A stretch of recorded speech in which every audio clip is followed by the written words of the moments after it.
नमस्कार मंडळी, श्री शिवाय नमस्तुभ्यम. तुमचं सगळ्यांचं मयुरी बालवे चॅनलवरती मनापासून स्वागत करते. पहा, आज श्रावणी सोमवार आहे, पहिला सोमवार. आणि आपल्याला या दिवशी पहा आपण बऱ्याच महादेवाच्या मंदिरामध्ये जात असतो, पूजा करत असतो. तर आपल्याला 21 तांदळांचा एक उपाय करायचा आहे, जो मी तुम्हाला सांगणार आहे.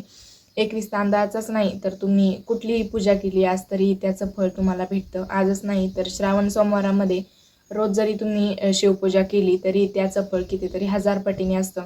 आणि मी तुम्हाला एक पार्थिव शिवलिंगाचा व्हिडिओ पण टाकलेला आहे. जर तुम्ही पार्थिव शिवलिंग केलं आणि त्याची जर पूजा केली तर त्याचं फळ हे 1000 लाख पटीने असतं. त्याचं फळ हे सगळ्यात जास्त आणि सगळ्यात श्रेष्ठ मानलेलं आहे. आणि मंडळी, 21 तांदळाचा जो आपल्याला करायचा आहे, 21 तांदळ जे व्हायचे आहेत, जो मंत्र जप करायचा आहे तो मी सांगते आहे. तो जर तुम्ही केला तर हा कशासाठी करायचा आहे तर घरामध्ये पहा, आपल्या घरामध्ये कटकटी असतात, त्याच्यानंतर भांडणं होत असते, घरामध्ये नकारात्मक निगेटिव्ह एनर्जी असते, बऱ्याच गोष्टी असतात. आपण खूप सारे प्रयत्न करत असतो तरी आपल्या घरातून निगेटिव्ह एनर्जी जात नाही. आपल्या घरामध्ये महादेवाची पिंडसुद्धा असते पहा. आपण हा उपाय घरी करू शकतो किंवा मंदिरामध्ये जाऊन करा, कुठेही केला तरी चालेल. कारण फक्त मनातून श्रद्धा पाहिजे, मनातून भाव पाहिजे, आपल्याला फळ भेटतं देवाचं. मनातून जर आपण कोणत्या श्रद्धेने जर पूजा केली तर त्याचं फळ खरंच भेटतं. त्यामुळे तुम्ही कोणताही उपाय करताना आणि कोणतीही महादेवाची पूजा करताना मनातून भाव ठेवायचा आहे आणि इच्छा पूर्ण होते. माझा सुद्धा अनुभव आहे, मी तुम्हाला सांगते. मी पार्थिव शिवलिंगाची सुद्धा पूजा केलेली आहे आणि त्याचं फळ मला भेटलेलं आहे. तुम्ही पहा, सोमवार आलाय, मग फक्त महादेवाच्या मंदिरामध्ये जायचं आणि तिथे गेल्याच्या नंतर पहा खूप गर्दी असते. आपण बळच असं नाही का, थोडंसं दर्शन निवांत घ्यायला सुद्धा टाईम भेटत नाही. त्यापेक्षा तुम्ही घरी जरी पार्थिव शिवलिंग बनवलं आणि त्याच्यावरती जरी हा उपाय केला तरी पण चांगला आहे, उत्तम आहे. किंवा तुम्ही मंदिरामध्ये जा, घरी जर आपल्याकडं पिंड असेल घरी तर तुम्ही घरी पण करा. कारण प्रत्येकांच्या घरी पिंड नसतेच, काहींच्या आहे काहींचे नाही आहे. तर तुम्ही कुठेही करा, घरी करा, मंदिरामध्ये करा, कुठे पण करा.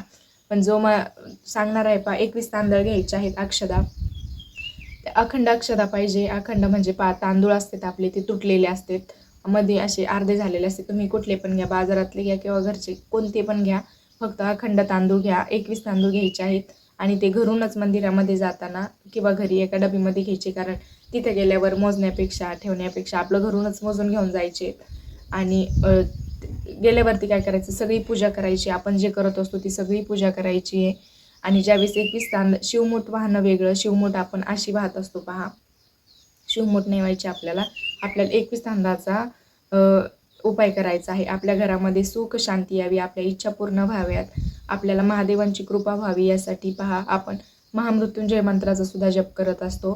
ओम त्र्यंबकम यजामहे या मंत्राचा जप करतो. ओम त्र्यंबकम यजामहे सुगंधिं पुष्टिवर्धनम उर्वारुकमेव बंधनान मृत्युर्मोक्षयमामृता या मंत्राचा आपण जप करतो. त्याचबरोबर आपण ओम नमः शिवाय किंवा साम सदाशिव किंवा श्री शिवाय नमस्तुभ्यम या मंत्राचा सुद्धा आपण जप करतो.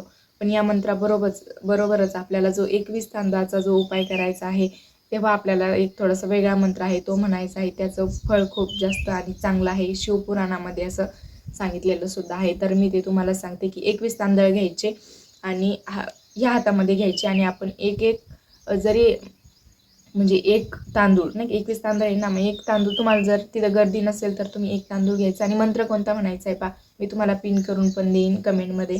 तो मंत्र आहे ओम श्रीम ह्रीं श्रीम कमले कमलाये प्रसिद्ध प्रसिद्ध श्रीम ह्रीं श्रीम ओम महालक्ष्मी नमा. तुम्ही परत एकदा ऐका, तुमच्या लक्षात नसेल राहत तर परत एकदा ऐका. मी कमेंटमध्ये सुद्धा तो मंत्र देणार आहे. ज्यावेळेस तुम्ही तांदूळ अर्पण करणार आहात, 21 अक्षदांचा जो उपाय करणार आहात, तेव्हा हा मंत्र म्हणायचा आहे. ओम श्रीम ह्रीं श्रीम ओम ह्रीं श्रीम ह्रीं कमले कमलाये प्रसिद्ध प्रसिद्ध श्रीम ह्रीं श्रीम ओम महालक्ष्मी नमा हा मंत्र म्हणायचा आहे. मी तुम्हाला लक्षात नसेल राहत तर तुम्ही कशावरती तरी लिहून न्या, मंदिरामध्ये जाताना तिथं गेल्यावरती म्हणा, त्याचं फळ खूप आहे.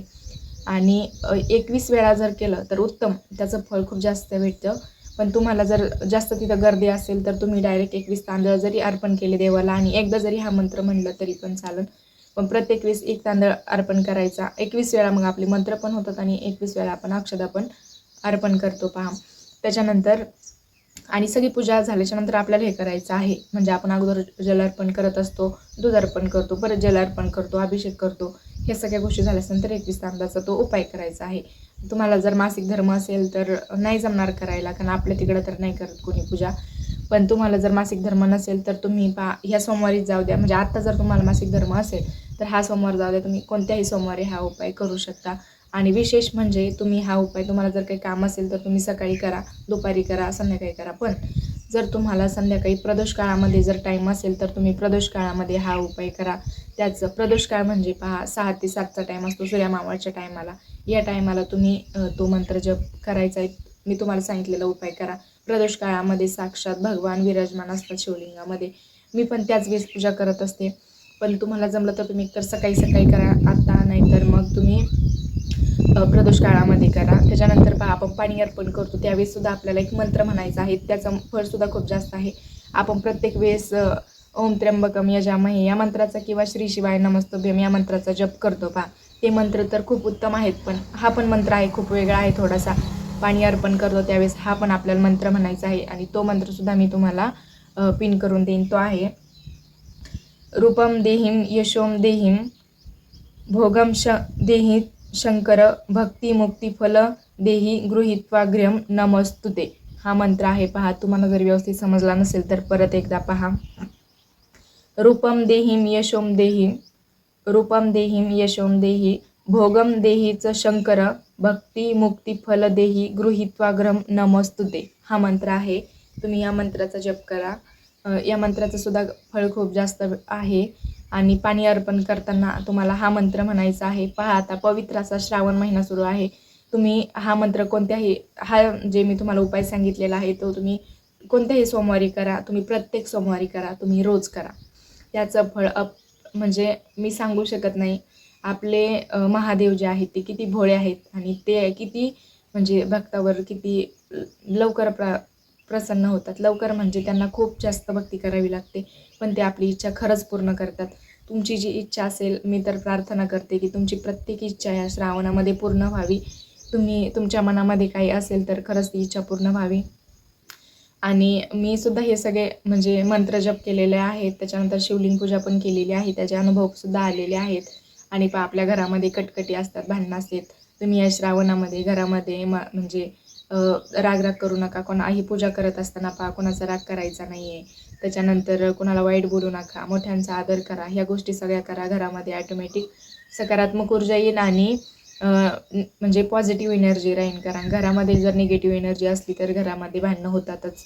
त्यामुळं मी सांगते आहे की घरामध्ये आपण सुद्धा चांगलं माइंड ठेवायचं आहे, आपलं मन चांगलं ठेवायचं आहे. म्हणजे जास्तीत जास्त असं आपल्या घरामध्ये चांगलं राहील. या श्रावणामध्ये तुम्ही सोमवार करणार आहात. आणि मला कमेंटमध्ये एकदा नक्की श्री शिवाय नमस्तुभ्यम नक्की लिहा. मी तुमचे प्रत्येक कमेंट वाचत असते. तुम्हाला काही अडचण येत असेल पूजा करायला तर मला नक्की कमेंट करून सांगा. मी आज खूप सकाळी लवकर व्हिडिओ बनवला आहे, कारण आज श्रावणी सोमवार पहिला सोमवार आहे. भेटूया अशाच नवीन व्हिडिओमध्ये. तुम्ही चॅनलला सबस्क्राईब केलं नसेल तर सबस्क्राईब करा. भेटूया अशाच पुढच्या व्हिडिओमध्ये. तोपर्यंत धन्यवाद.